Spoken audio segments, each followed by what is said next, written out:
Welcome back to the English Academy podcast, the place where you improve your English while learning how to improve your life. I'm Adam. And I'm Anna. We are so thrilled to have you with us today. Whether you are listening on your morning commute, cooking dinner, or just taking a walk, thank you for choosing to spend your time with us.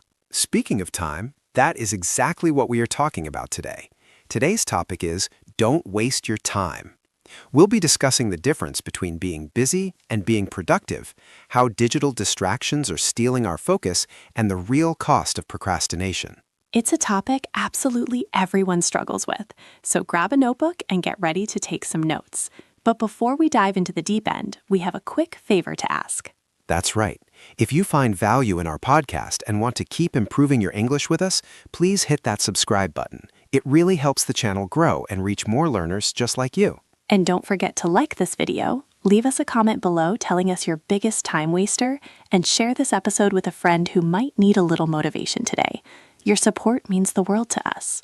All right, time is ticking, and we don't want to waste yours. Let's jump right in. Welcome back to the main segment, everyone. Today, we are diving deep into a topic that affects every single one of us. Adam, I want to start with a phrase we hear almost every day in the modern world. People always say, "I'm so busy." Oh, absolutely, Anna. It's almost like a badge of honor these days, isn't it? You ask someone how they are doing, and instead of saying, "I'm happy" or "I'm tired," they say, "I'm just so busy." But here's the thing I've noticed. I hear people say, "I don't have time" constantly, yet when you look closely at their day, they aren't actually achieving much. They're just busy. You hit the nail on the head. There is a massive, massive difference between being busy and being productive. We often confuse the two. For example, think about someone at an office. They might spend 3 hours moving papers around their desk, color-coding their calendar, or checking their email 50 times a day. To an outsider, and even to themselves, it looks like work. It feels like work. But in reality, it's just motion. It's not action. That is such a great way to put it. Motion versus action. It reminds me of a rocking chair. A rocking chair is constantly moving, it's swinging back and forth, but it never actually moves forward. It stays in the exact same spot. That is what many people do with their lives. It's the illusion of progress. We waste hours doing these low-value things that keep us occupied just so we don't have to tackle the difficult, high-value tasks that actually matter. Exactly. And why do we do that, Adam? I think it's because the difficult tasks are scary. Writing that big report, starting that new business, or studying a difficult English grammar point takes real mental energy. It's much easier to just organize our folders for the 10th time. We trick ourselves into thinking we are using our time well because we are tired at the end of the day.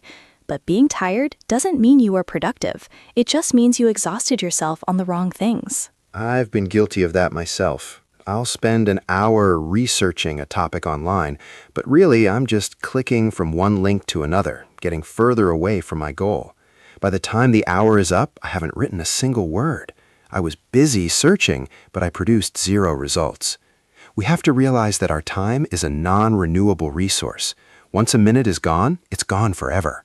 We shouldn't spend it on fake work. And that brings us to the most important part of this lesson for our listeners. If you want to stop wasting your life, the first step is self-awareness. You have to look at your daily habits with total honesty. Take a piece of paper and track what you do for just one day.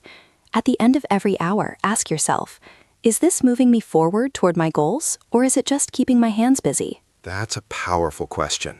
Is this moving me forward? If the answer is no, then you are likely trapped in the busy trap. You might be clearing your inbox, but are you clearing your path to success? Most of the time, the things that make us feel busy are just distractions in disguise. We need to stop prioritizing our schedules and start scheduling our priorities. I love that. Don't prioritize your schedule, schedule your priorities. If your priority is learning English, don't just be busy with chores all day and hope you have time left over. Put the English study first. Do the hard thing when your brain is fresh. Everything else, the emails, the cleaning, the mindless organizing, can wait. Right, because at the end of the day, nobody cares how busy you were. They care about what you produced. They care about the results. Let's stop being rocking chairs and start being vehicles that actually move toward a destination. Well said, Adam. For everyone listening, take a look at your to-do list right now. Circle the one thing that actually matters and do that first. Stop the motion and start the action. Speaking of keeping our hands busy, Anna, we really need to talk about the elephant in the room. It's sitting right there in everyone's pocket or right in their hands as they listen to this. I'm talking about the smartphone. Ah, the modern-day blessing and curse. It's incredible how such a small device can be both our greatest tool and our biggest time waster. It really is. I can't tell you how many times I pick up my phone for a legitimate reason, just to check the weather or see if a package has been delivered, and suddenly 45 minutes have just vanished. I look at the clock and I'm like, wait, where did the last hour go? That is what we call the doom scroll, Adam. And honestly, it happens to all of us, even those of us who think we have strong willpower. You have to realize that it's not entirely your fault. Those apps, the social media platforms, the short video feeds, are engineered by some of the smartest people and the most powerful algorithms on the planet. Their entire job is to hijack your attention and keep you looking at that screen for as long as possible. It feels like a trap. You go in for one thing, and the algorithm shows you a funny video, then a piece of news, then another video. It's like a digital black hole that sucks you in. And the worst part is what it does to your brain. When you lose an hour scrolling through short videos, you aren't just losing 60 minutes of your life. You're losing your focus, your mental energy, and your momentum. That's a very important point. It's the switching cost. Every time you switch from a productive task to a 15-second video, your brain has to work harder to get back into the deep work mode. You're essentially fragmenting your brain. You think you're just relaxing for a minute, but you're actually making it harder for yourself to think clearly for the rest of the day. Right. And have you ever noticed how you feel after a long scrolling session? You never walk away from it feeling energized or inspired.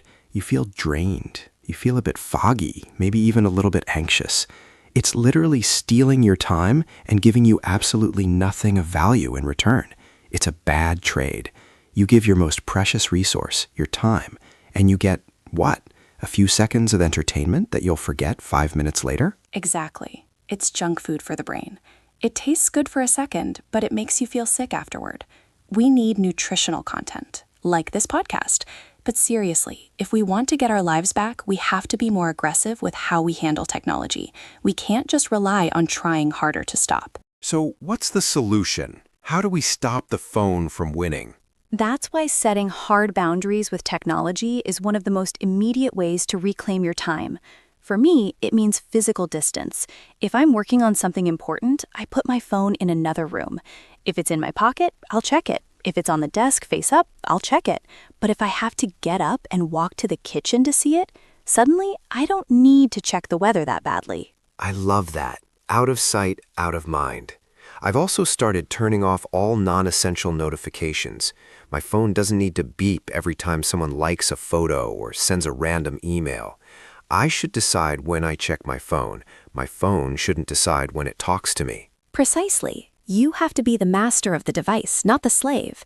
We have to remember that our smartphones are tools. You use a hammer when you need to hit a nail, and then you put the hammer away. You don't carry the hammer around all day staring at it. We need to treat our phones the same way. That's a great image. Use it, then lose it. Don't let the digital black hole swallow your potential, because once that time is gone, you can't download it back. Very true, Adam. For our English Academy listeners, try this today. Set a timer for 60 minutes, put your phone in a drawer, and focus on one thing. You'll be amazed at how much faster your brain works when it's not waiting for the next notification. So we've talked about being fake busy, and we've talked about the distraction of our phones. But Anna, what about the things we know we need to do, the big, important tasks, but we just keep pushing them to the side? I'm talking about the classic "I'll do it tomorrow" mindset. Why is that so dangerous? Oh, Adam, that is the ultimate thief of time. I love to say that procrastination is just a way of borrowing time from your future self, but with heavy interest. Think about it like a bank loan.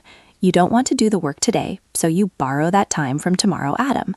But when tomorrow arrives, the task hasn't disappeared. It's still there, and now it's more urgent, more stressful, and harder to complete. That heavy interest part is so true. We think tomorrow will magically bring us more energy or a sudden burst of motivation or the perfect mood to work. But let's be honest, that magic moment rarely comes. Usually tomorrow me is just as tired and unmotivated as today me, but now I have half the time to finish the job.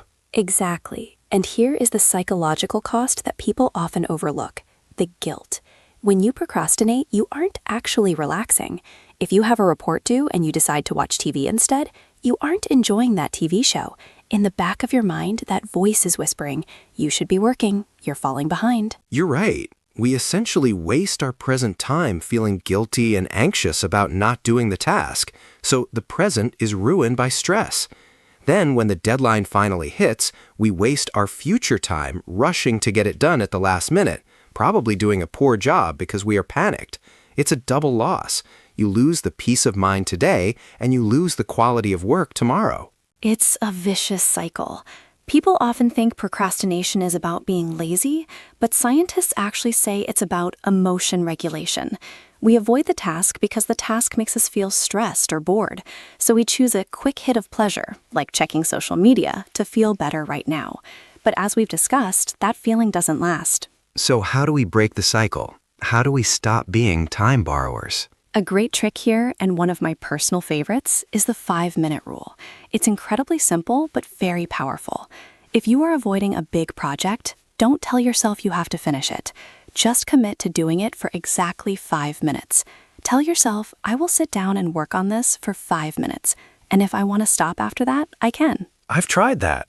Usually the hardest part of any task is just the friction of starting. It's like a car. It takes the most energy just to get the wheels moving. Once you are rolling, it's much easier to keep going. Precisely. Once you begin, you usually realize it's not nearly as bad as you imagined it would be. You find your flow. Instead of wasting the entire afternoon dreading the work and staring at the ceiling, you've spent 5 minutes getting over the wall. Most people find that once they start, they end up working for an hour or more. It takes the fear out of the task. We stop looking at the giant mountain and just look at the first step. For our English Academy students, this is perfect. Don't think, I have to study English for 3 hours. Just say, I'm going to listen to this podcast for 5 minutes. Exactly. Use those 5 minutes to win your day back. Stop paying interest on procrastinated time and start investing in your future self today. Well, I'm feeling motivated already. Let's make sure we don't procrastinate on our next point. We have talked about the traps we set for ourselves, like procrastination and phone addiction. But now, Adam, I want to talk about the traps other people set for us. I'm talking about the pressure to always say yes. Oh, that is a big one. Another huge time waster I've noticed is saying yes to things we don't actually want or need to do. It happens at work and in our social lives. We agree to go to meetings we don't need to be in, or we take on small favors for colleagues and friends that end up completely ruining our carefully planned schedules. It's a very common habit, but people-pleasing is actually a terrible way to manage your time. We think we are being kind, but we are actually being dishonest with ourselves. Here is the mathematical truth of time. Every time you say yes to something unimportant, you are automatically saying no to something that truly matters to you. That is a perspective shift. So if I say yes to a 3-hour coffee chat I don't really have time for, I am essentially saying no to my English study, or no to my gym session, or no to spending time with my family. Precisely. You only have 24 hours in a day. You can't create more time. You can only trade it. If you keep trading your hours for other people's priorities, you will never have enough left for your own dreams. It's very uncomfortable to say no, though. I think that's why most people avoid it. We are social creatures. We want people to like us. People worry they'll sound rude, cold, or unhelpful if they don't agree to every request that comes their way. I understand that feeling completely. It is uncomfortable at first because we haven't practiced it, but protecting your time is essential for your mental health and your success. You have to realize that no is a complete sentence. However, for those who are worried about being polite, you can be gracious but firm. So how do we say it without burning bridges? Give us some examples for our listeners. A great way to start is by acknowledging the request but stating your boundary. You could say, I'd love to help with that project, but my schedule is completely full right now. Or, thank you for thinking of me, but I'm focusing all my energy on a specific deadline this week. It's respectful, it's professional, and it guards your hours. That sounds much better than just a blunt no. It shows that you value your work and your time.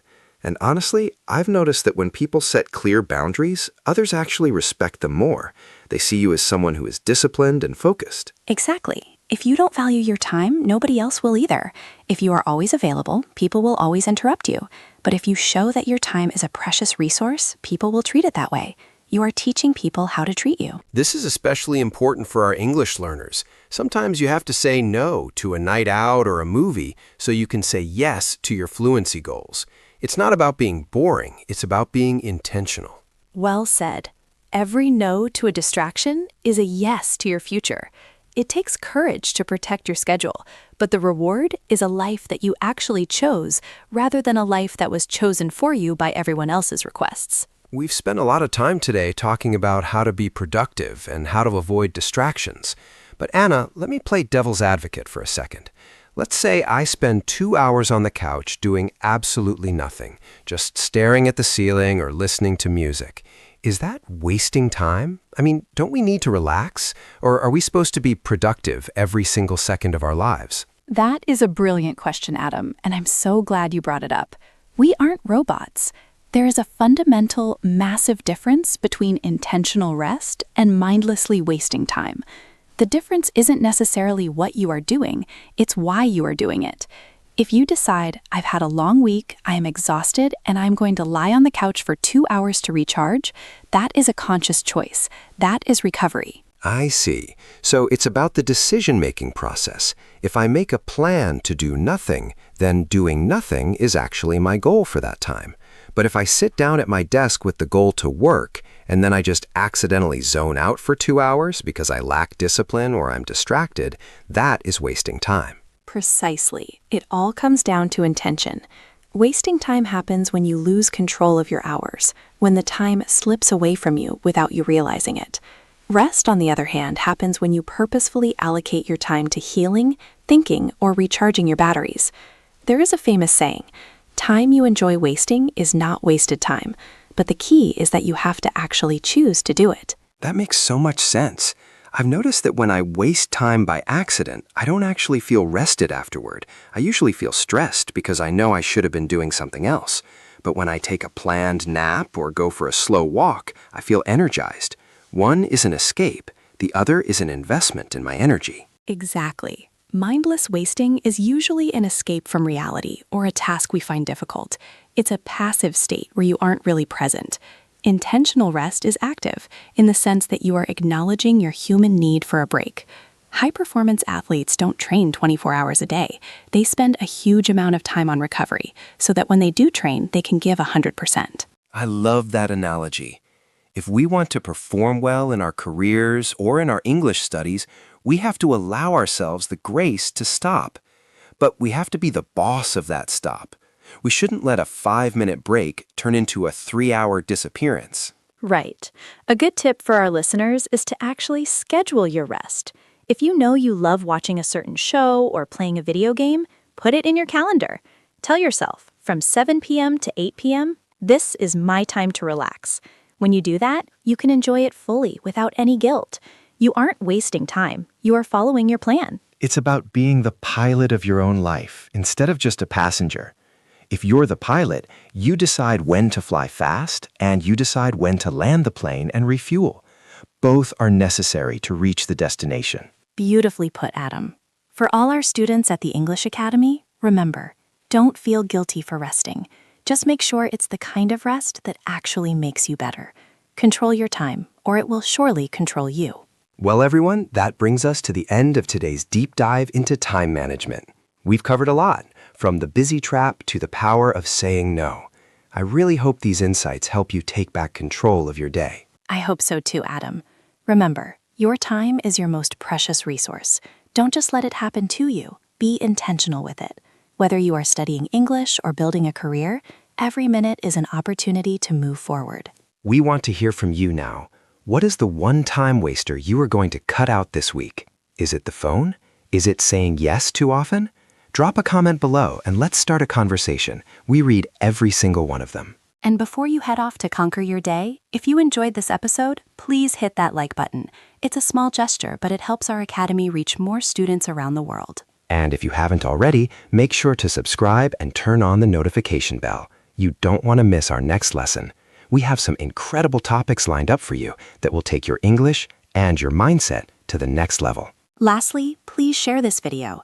If you have a friend who is always too busy or someone who is struggling to stay focused, send this their way. Let's help each other grow. Thank you so much for joining us. I'm Adam. And I'm Anna. Keep practicing, keep growing, and we will see you in the next episode of the English Academy podcast. Goodbye for now.